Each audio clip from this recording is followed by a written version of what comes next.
Siz də pensiyaların artmasını istəyirsinizsə kanala abunə olub videonu bəyənməyi unutmayın.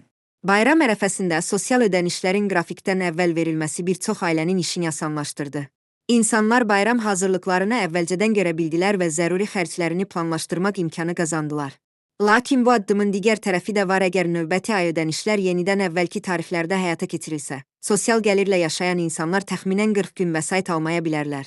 Bu isə xüsusilə pensiya və müavinətlə dolanan ailələr üçün müəyyən çətinlik yarada bilər. Bəs bu riski azaltmaq üçün pensiya və müavinətlərin ödəniş tarixini daha erkən vaxta keçirmək mümkündürmü?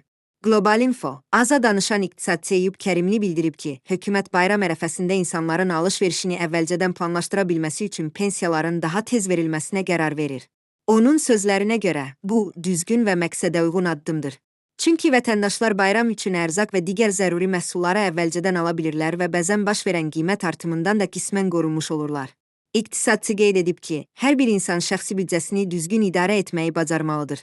Pensiya və ya müavinəti daha tez alan şəxs növbəti ödənişə qədər olan müddətin daha uzun ola biləcəyini nəzərə almalıdır və xərclərini buna uyğun planlaşdırmalıdır. O əlavə edib ki, pensiya və müavinətlərin verilmə tarixinin dəyişdirilməsi çox inandırıcı görünmür. Buna görə də erkən ödəniş alan şəxslər xərclərini düzgün planlaşdırmalıdırlar. Bu, yalnız pensiya və müavinət alanlara deyil, maaş alan şəxslərə də aiddir. Məsələn, bəzi insanlar maaşı ayın ortalarında alır və növbəti maaşa qədər müəyyən müddət gözləməli olurlar.